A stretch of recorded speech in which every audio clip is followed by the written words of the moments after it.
யாரை போல நம்ம லேபிள் வச்சுக்கிறது. டெல்லி கணேஷ் வரவே இல்லைங்க இந்த ஃபீல்டில்.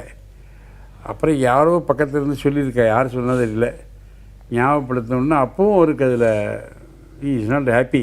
ஓகே, நான் வந்து அதை இப்போ எப்படி பண்ண போகிறேன் இதில் அப்படின்னு அவருக்கு. ஏன்னா அவர் டிவிஜி மனசுலேயே வச்சுருந்தாரா அப்படின்னார். உடனே நான் சரின்னு சொல்லிட்டு வேறு வழி இல்லை, அன்றைக்கி ஷூட்டிங் ஆரம்பிக்கணும், ஷூட்டிங் நடந்துகிட்ருக்கு, இந்த சீன் எடுத்து ஆகணும். உடனே சரி அவனை வர சொல்லியா அப்படின்னு இதாக தான் கூப்பிட்டாரு. ஏதோ ஒரு கேரக்டர் பண்ணிட்டு போகிறேன்னா விட்டுறார். வந்த ஒன்றும் உனக்கு மிருதங்கம் தெரியுமாடான்னார். நான் பார்த்துருக்கேன் சார். பார்த்துருக்கியா?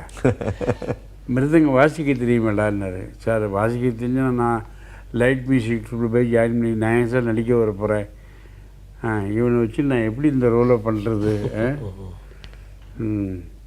சார் நான் ஒன்று பண்ணுறேன், லேசாக வாசித்து காமிக்கிறேன், நீங்கள் பாருங்கோ, அதை வச்சு ஏதாவது சமாளிக்க முடிஞ்சால் நான் பண்ணுறேன், இல்லைன்னா வேறு யாராவது பண்ணல சார் அப்படின்னு. அந்த மிருதங்கத்தை கொண்டாடாருன்னா கொண்டு வந்தாங்க, வச்சாங்க.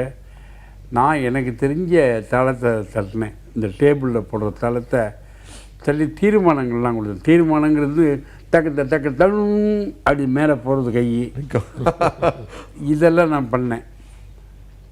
இதெல்லாம் பார்த்துட்டே இருந்தார் அவர். பார்த்துட்டு சொன்னார், போகிறோம்டா, இது போகிறோம், மற்றது இளையராஜா பார்த்துப்பார் அப்படின்னு சொன்னார். உண்மையிலே இளையராஜா தான் பார்த்துட்டார்.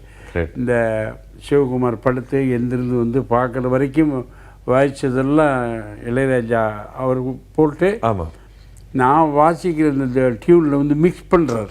இந்த சீனை பார்த்துட்டு யாரோ ஒருத்தன், இது பிரகாஷ் ஸ்டுடியோவில் ரீரிகார்டிங் இல்லை, இது நடந்துருக்கு மியூசிக்.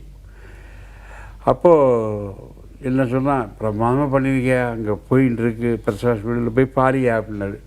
நான் ஓடி வந்து பார்க்க வந்தேன். அப்போ தான் அவர் இளையராஜா போட்டு முடிச்சிட்டார் பாட்டை. ஓகே, கம்ப்ளீட்டாக. நான் அந்த கதவுல ஜன்னல் வழியாக அப்படி நின்று பார்த்தேன். அதை அவர் பார்த்துட்டார் இளையராஜா. உள்ளே வாங்கன்னு கூப்பிட்டாரு. சத்தியமாக சொல்கிறேன், நான் போனேன், உட்கார்ந்து இந்த இளையராஜா எந்திருந்துட்டார். எந்திருந்து கையை பிடிச்சிட்டு, உங்களுக்கு மிருதங்கம் தெரியுமான்னார். எனக்கு தெரியாது சார்னு. உங்களுக்கு தெரியாதுங்கிறது எனக்கு மட்டும்தான் தெரியும். Great sir. நல்லா அந்த நீங்கள் ரித்தம் சென்ஸ் இருக்குது உங்களுக்கு.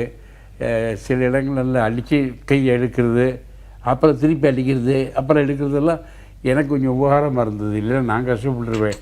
நீங்கள் டொப்புன்னு அடிக்கிறதா நான் என்ன பண்ண முடியும் அப்படின்னு பாராட்டினார். பார்க்குறீங்களா சார்? பார்க்குறேன் சார்னே. அப்போ இந்த சீனை போட்டு காமிச்சார். பார்த்து எனக்கு அழுக வந்துடுது.